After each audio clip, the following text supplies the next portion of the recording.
right. We have a little early Dr. Ajit Jetmalani, and I saw him waiting. That's why I knew I could call on him for a couple of minutes early time, who's going to present on some things that he and his colleagues are working on in our neighboring state of Oregon. And I will turn it over to you.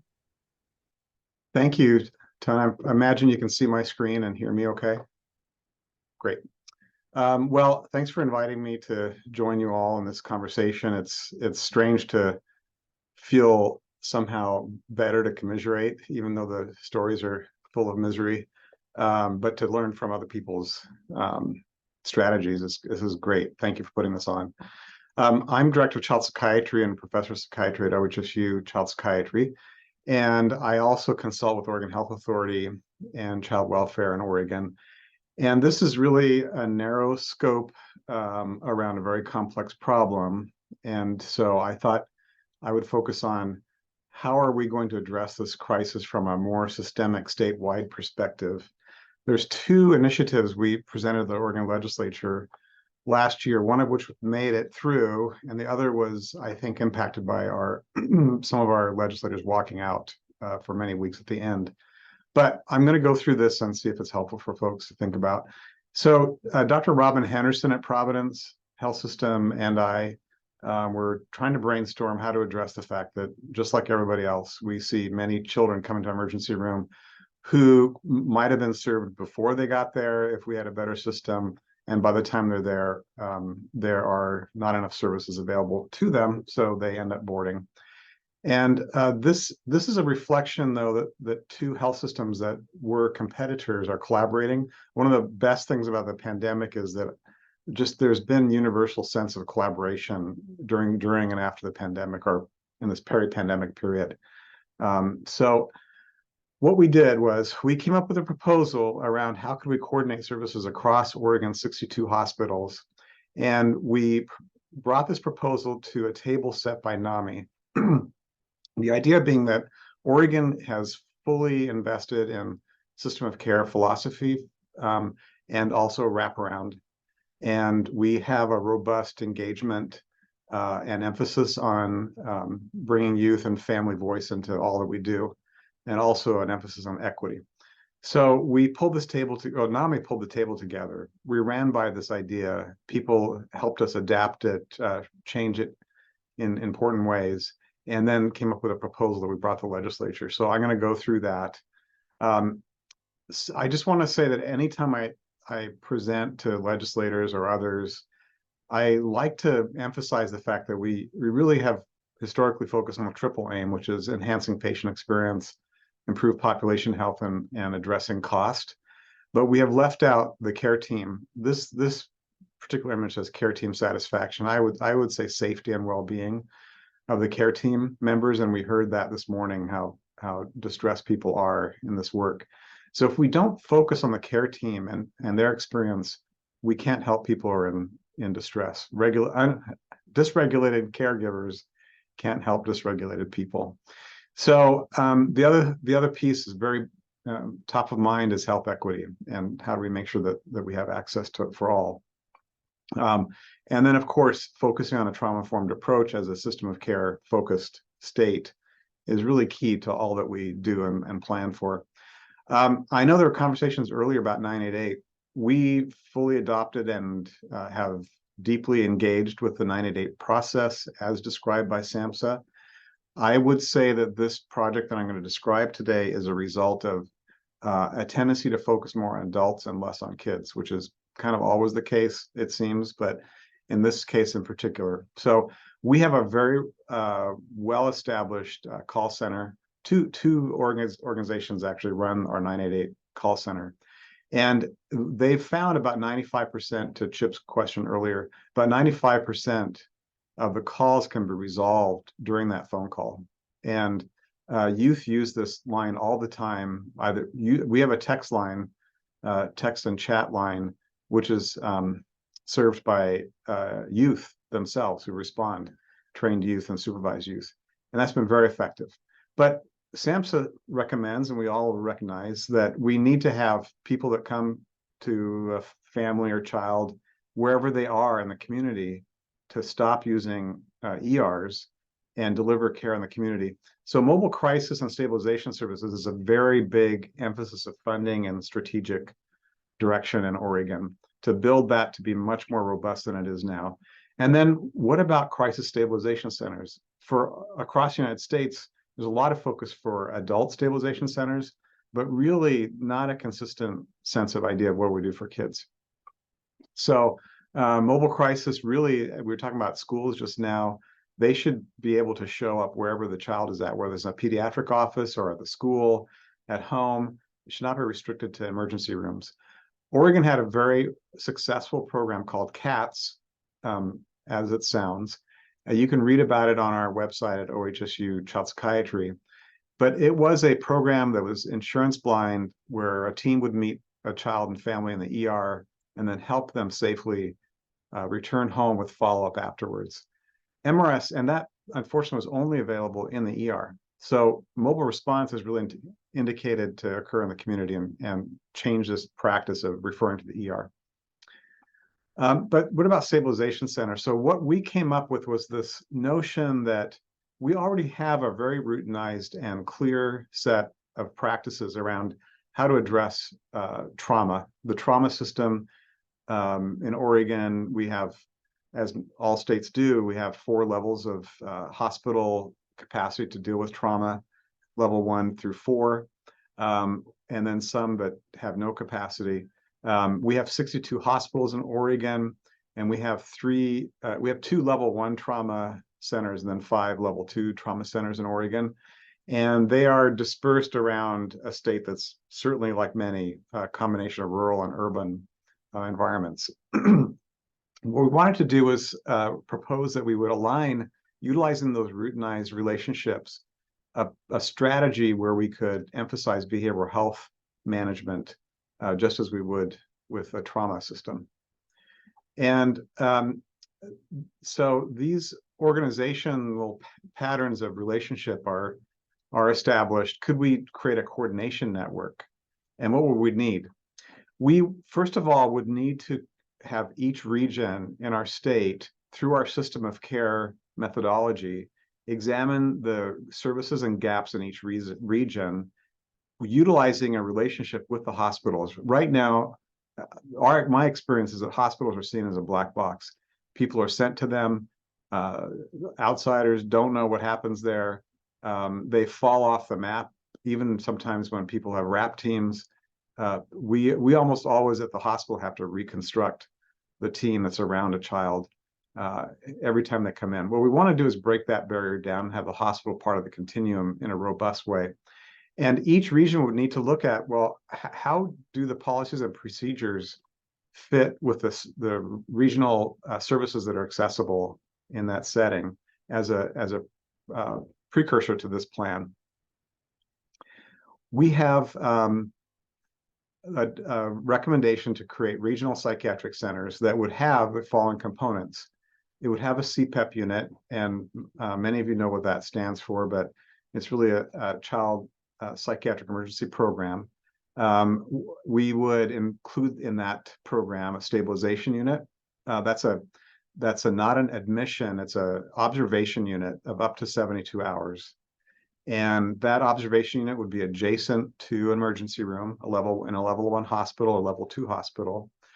We would have bridge services in each of those settings so that youth and family can be assured that they will have follow-up after release from the ER or the stabilization unit. That we would access MRSS, the mobile response teams, who would then accompany, if necessary, a child and family on their journey to establishing more effective outpatient services. And then we would develop telehealth services using this unit of expertise to support hospitals through MOUs that are at a lower level of capacity in terms of expertise. We worked to learn about Bellevue Hospital's practices and really have modeled some of our proposals based on their experience implementing CPEP units. At Bellevue, over 60% of the youth who are evaluated in a CPEP can be stabilized and then connect with outpatient. That is because the kids who end up in CPEP are already identified as high risk. So you may have many children who present to the emergency room who really don't need more than a crisis intervention or a connection to services, a medication update or refill. But this is screening down below that. So 60% release of the higher acuity children is a fairly high release rate. And then again, they have 24/7 staffing in their observation unit and the bridge clinic. They have their own mobile crisis teams connected to their program. We would utilize our county-based mobile crisis teams as funded in Oregon. So this center would have the CPEP unit, child psychiatric consultation. We would have mental health providers in that team. Peer and family support is expected to be part of this network, part of the strategy. And then relationships with our county services, including MRSS and intensive in-home services, as well as connections to schools and primary care medical homes. The goals are to build a stronger connection between hospital and community-based providers through using our system of care processes, leverage our infrastructure in the physical health trauma system, have a clear and predictable escalation system in place, improve everybody's experience, including providers and, of course, the children and their families. Develop improved levels of service through the analysis and coordination of what services are needed in each region, but try and keep decision-making closer to home. You know, some of our communities are 400 miles away from Portland, and Portland is where our two inpatient psychiatric hospitals are. So this is not a health promoting experience to be shipped up to Portland when your family, who may be struggling with gas money and other social determinants of health, has a real struggle getting up to do the important and hard work of family interventions. We want to create funding paths for local gaps in service, and we can only do that if we have a clear analysis. We can't go to the legislature unless we have a clear analysis of what the missing pieces are. And then creating backup when there's times of crisis in various areas. And if there's a suicide cluster or things that are happening in various regions, this would be a methodology to back others up. The other hospitals, of course, would have MOUs with the RCPCs. They may have some degree of on-site mental health services. Some of our hospitals do not even have a social worker to do mental health screening. So some of them are very poorly staffed for mental health challenges. Okay, so we really, in order to be successful, we have to identify these local needs. We are wanting to incorporate peer and family services. We found that there is great benefit, particularly to youth and family who are deeply impacted by traumatic life experiences and are not able to trust the safety of services in medical centers. We would obviously need very seamless transition plans between levels of care. That's our highest risk point. And then successfully implement all the levels of service that Oregon has funded recently, including MRSS and IIBHT, which is intensive in-home behavioral health supports, and other practices. The hospitals have to function in partnerships that include memorandums of understanding. That would be key. We have to determine what is a cost-based methodology so that every time a hospital system decides to implement a behavioral health program, they plan on losing money. You know, when we built our joint large psychiatric hospital here called Unity Hospital in Oregon, we planned for millions of dollars of losses between the 4 hospital systems that funded that program. That just doesn't make any sense. Why are we unique in planning for a loss? We should be cost-based funding mechanisms that are not necessarily based on incidents of care. There should be some blended funding to allow this to actually function well. This is why I went to the legislature, because the funding can't just be through billed services. And then one of the concerns is, do we have unintended escalating use of EDs because the services are there? And at Dornbecker Hospital, where I work, we have a very robust child psychiatric consult team wonderful social workers and physicians and students, and people come to our hospital because they know they can get a higher level of service in our ER. So we need to think through how do we support people being successful in their communities. And then, of course, there are questions around hospital relationships in the context of EMTALA. How does that all work, and in terms of keeping services local and supporting people there? So I'm going through this rapidly because I just wanted to quickly mention a funded effort, and I'm not going to go through details, but this came up earlier in Seattle's work around coordination of care. We did get funding for the Oregon Behavioral Health Coordination Center, and this is really a strategy to, through the electronic health record, be able to create snapshots of where are people boarded, where are they referred, and what are the referral settings looking like in terms of access. So there are 3 tiles that we've created through electronic health record data capture. And we can see how many beds a certain unit has open, how many they're licensed for X number, they're unstaffed because there's not enough staff, how many are available.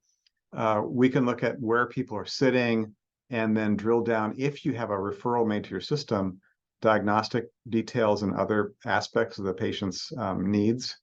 And then actually utilize the system to create a more organized set of referrals. So in other words, when we have a child in the ER, we refer to all 4 of our intensive programs. So we have 4 referrals going out. Each one of those folk have to look at a multitude of referrals coming to them, and the lack of coordination means there's a lot of wasted time. So that project aligns very closely with this coordination effort around emergency rooms having CPEP units in Oregon. That's why they're hand in hand, but they didn't get funded in the same session. So I'm going to stop there, and if there are questions, I'd be happy to, or discussion points people would like, I can stay on. Thanks so much. Any questions? Either put them in the chat or you're welcome to unmute and ask.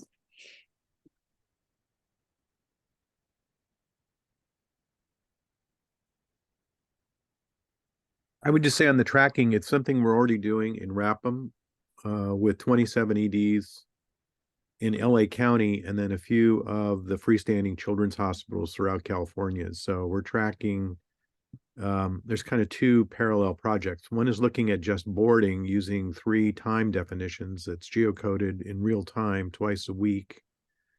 And that's designed ultimately to tie into local 988 efforts, especially in terms of mobile crisis response or school situational awareness, so it can be shared across different entities. And it's actually, that project is sponsored by LA County and RAPM, but it's 3 counties, Ventura, LA, and Orange County.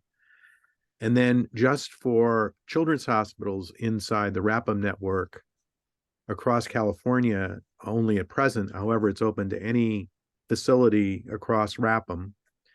It tracks open staff ED beds, PICU beds, and ward beds, and also percentages of left without being seen. And it shows both actual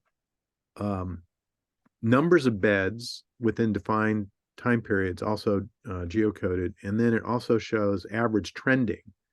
So we can see seasonal or temporal boarding impacts, as a function of geocode or across all sites. So if there's anybody in Chip, just anybody in our states, we'd love to be able to. We're trying to create, one of the goals of RAPM is regional situational awareness, which in the RAPM definition, the regions are states, so our Western states, and ultimately national. And there's also some federal initiatives that are also looking at required metrics around ED boarding coming up. So what we've done is there's concentric circles of services that of course are levels of care. And we have emergency room, pediatric floors. This is also for adults, our state hospital system for adults. And then we're expanding to residential facilities. Some of them have EHRs that are connected to the internet and we can access through this program. This is real time, so it's refreshed every few seconds. And then what we're doing is we're using another methodology, and we'll combine the two when we're fully implemented, where smaller places, we're trying to have culturally specific programs that might have 4, 6, 8 beds, and have those programs also be able to participate in this through a different strategy that's more hand built. And so that we have the concentric circles go far enough out to really get a good feel for the true capacity of the system, not only in inpatient. This was built off of our COVID response, which really helped with SNFs, placement of people who were stuck.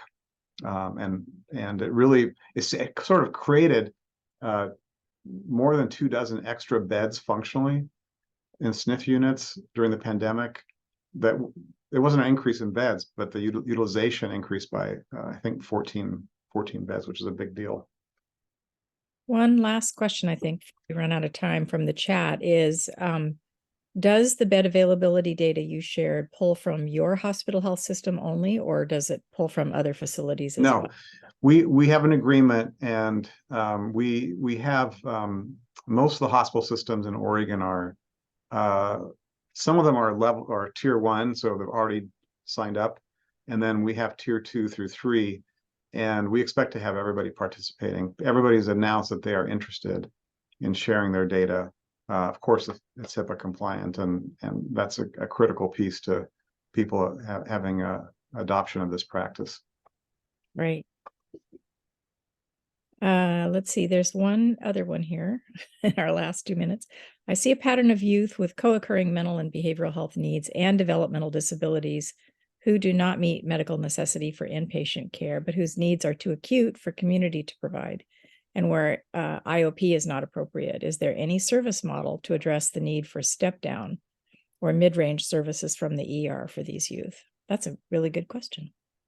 We have a level of care called behavioral rehabilitation services, BRS programs, which would be appropriate. But the problem is also, as it is for residential care, accessing those in an urgent fashion is often difficult. So when we have a situation like that, it may be a week of boarding in the ER, and then a transition through a shaky, scary, setting in the community while people wait weeks or sometimes even months to really get into the best setting for those services.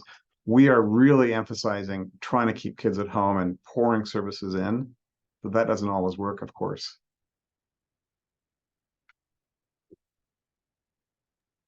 Thank you very much. Great presentation, and really appreciate the incredible amount of work that must have gone into getting this thing organized and funded by the legislature and all the other moving parts that go into any big program. Thank you for coming. Thanks for having me.